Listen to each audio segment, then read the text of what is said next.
Welcome back everybody to Nain Shorts, another fun Wednesday of learning.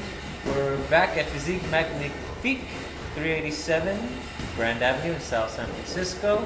Again, you're invited, come visit the family and all the things that we can learn and get done here in this wonderful place. Multiple stories. Again, we're in the basement. See the boxing ring behind that there's Olympic lifting, and what you hear in the background is people punching things. So come on down and have some fun with us. To carry on from what we were talking about last week about concepts, how do we exercise concepts? How do we take those simple ideas, those simple exercises that we've learned early on and conceptualize them differently? Still the core, all the same stuff we learn physically, but then how do those become ideas and concepts? How does sword and shield become more of a concept of self-defense and protection, of counter-offense versus just stopping, just blocking something?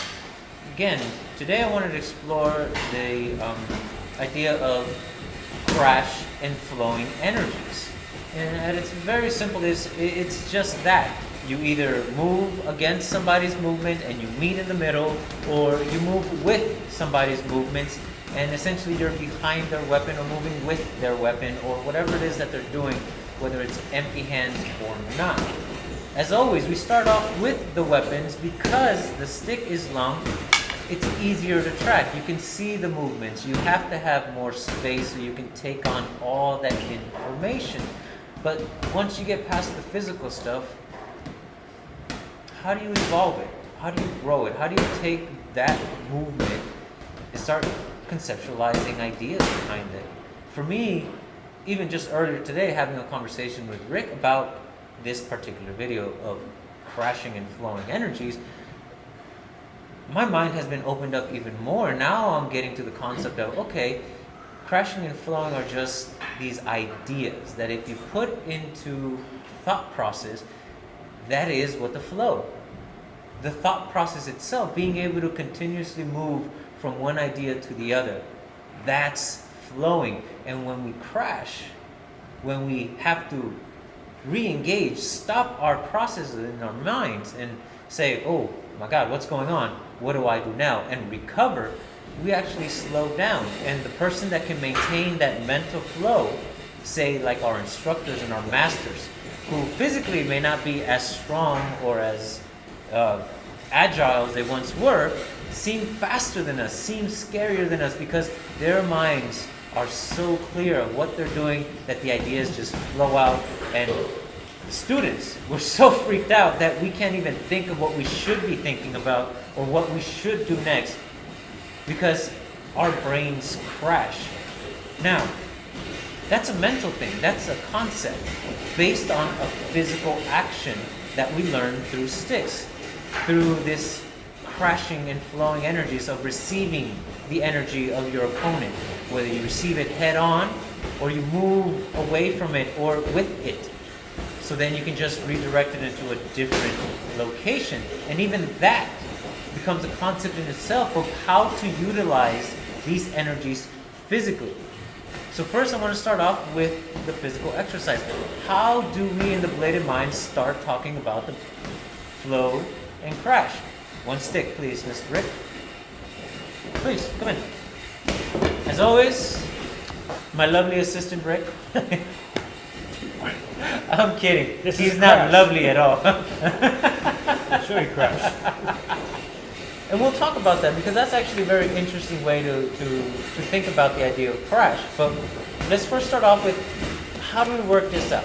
At our very basic, our 1 in 11 strikes, when we do it with a partner, this is crashing. We're both doing the same thing. He's starting on his right side, I'm starting on my right side, which when we stand in front of each other is opposite. Our weapons are opposite of one another. So when we try to reach out for it, they're going to crash. They're going to meet in the middle. And depending on who has more force, they're either going to get the best of it or the worst of it.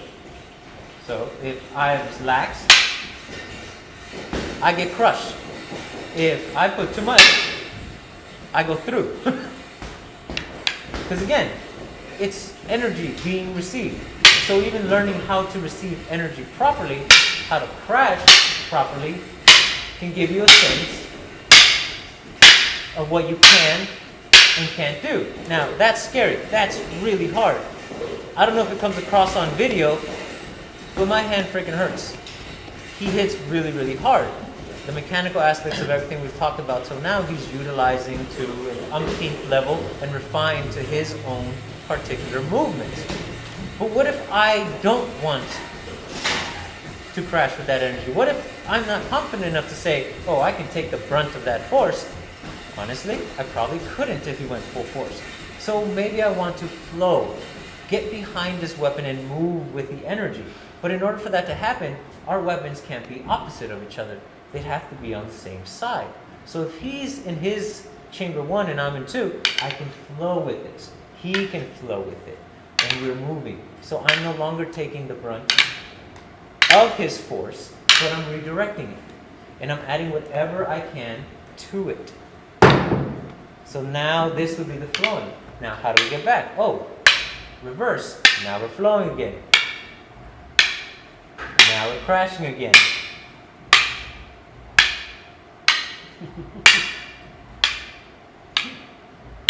And this is how we play. Who can then initiate the change?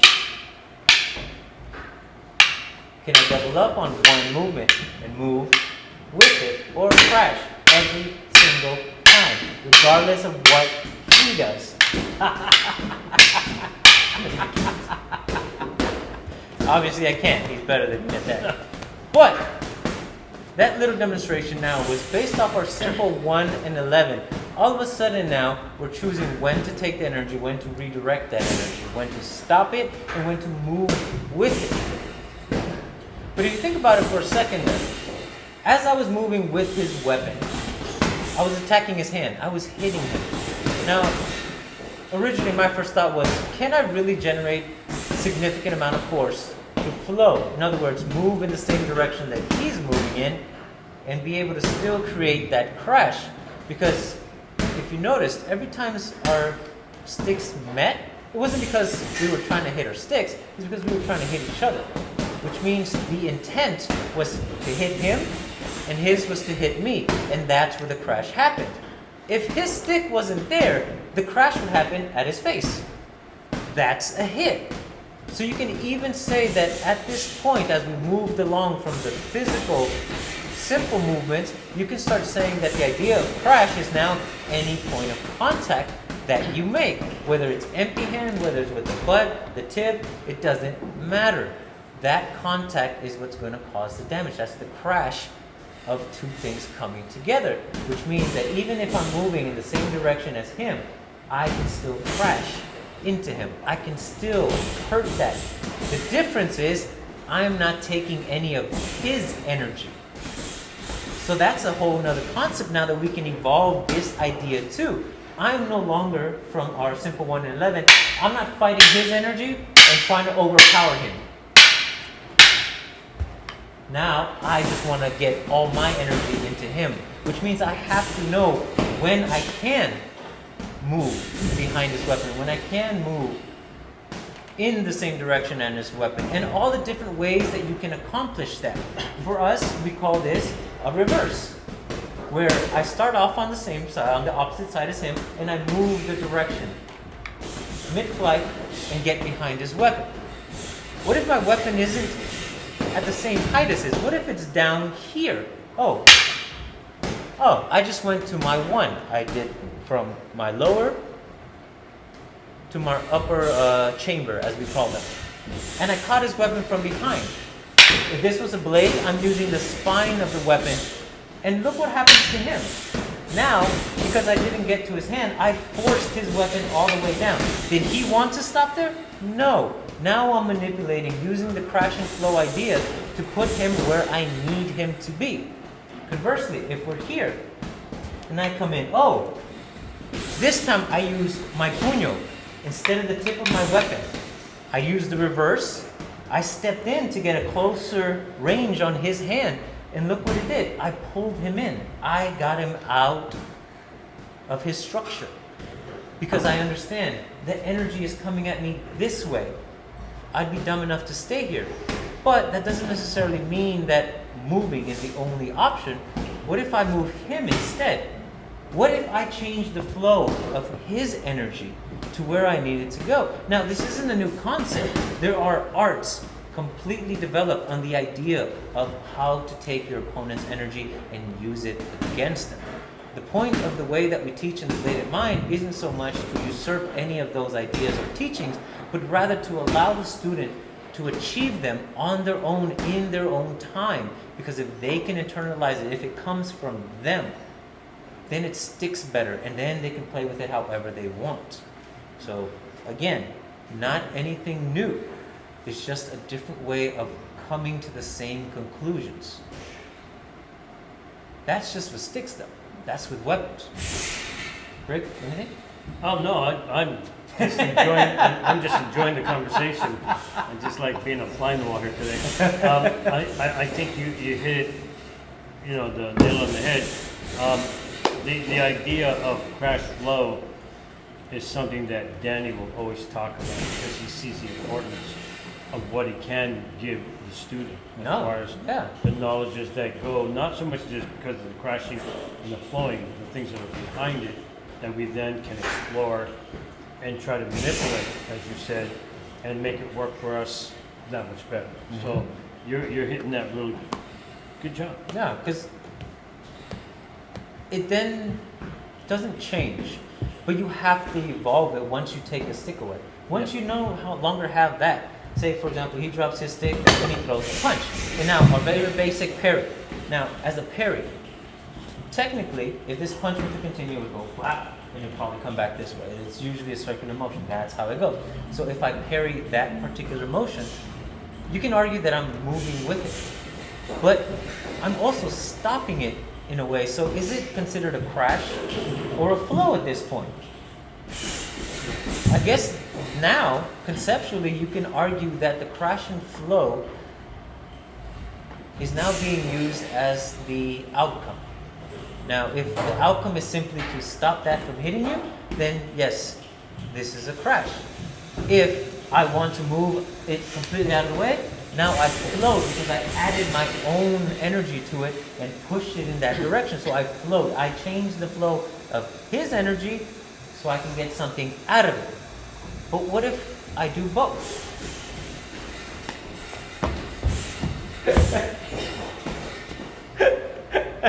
I want to do that again. He was not expecting it at all. But what happened? I still used the parry, but this time I moved all the energy towards my center line. It's a force. Now, again, nothing that we haven't seen before. We've seen it before. But look at the violent reaction that happened on his side. He was the one exerting the force, exerting the energy. But because I changed the idea of flow and crash and turned it into one thing, at that moment, it gave me that result. So now I'm playing with the concepts interchangeably to when I need them, how I need them. What if he throws a wide punch and I come here? Now I just crashed into this, which stopped his flow. Oh, wow, now there isn't really a separation other than who's initiating what. Because at the end of the day, a fight is two bodies moving. I'm trying to hit him, he's trying to hit me. Revenge for earlier. We're petty. So if now it's a concept happening on both sides, then when do you get the advantage? When can you say that you have something over your opponent? And this being just one aspect of a fight, understanding at what point is it a good idea to crash into something, at what point is it to redirect something, and being able to do it naturally. If I attack Rick without telling him what I'm going to do, what is his response? Oh. Now, would you say that's a crash or a flow? Because at this point, he took my energy and he moved it where he needed to be.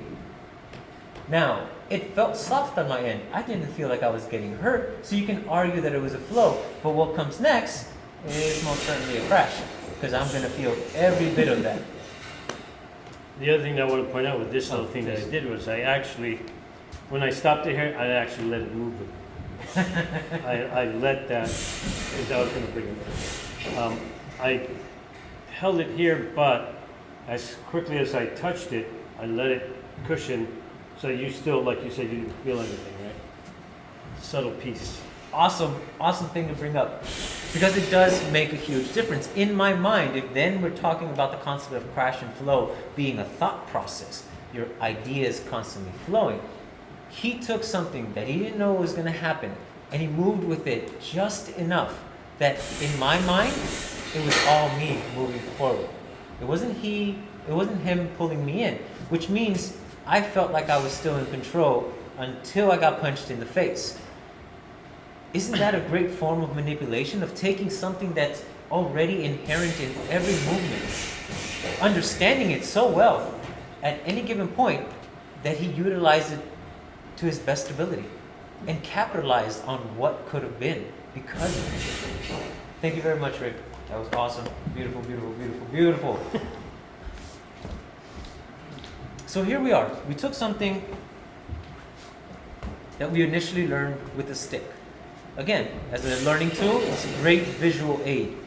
You can feel the impact, you can feel the energy as you receive it and as you give it, which means then you can understand the energies that are involved in the movements. But then to transfer it, because again, we don't walk around with sticks. I mean, most Filipino martial artists will tell you nobody walks around with sticks. So it's more likely that you're going to use either an improvised weapon or just empty hands in itself. But if you understand the movement behind it, the energy and how to best use it at any given point, then it really won't matter whether you have empty hands or a long weapon. You'll be able to use it just as well as anything else. But again, it's just an idea, something that we do here in the Belated Mind. And this is my interpretation of that. Of course, these are all born from Danny's teachings.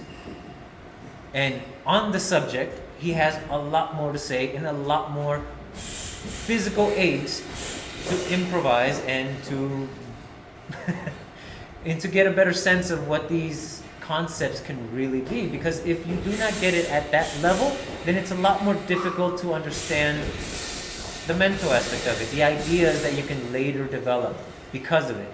I'm 7.5 years in at this point. I am creating my level 5 of understanding, my own way of teaching the same concepts and ideas that were taught to me prior. And now I'm sharing them with you. So thank you very much once again for joining me on here on Nain Shorts. I hope you guys enjoyed it. Share, like, subscribe, thumbs up, all that. We do really appreciate it, and I'll see you on the next one. Till then, 3, 2, 1, cut!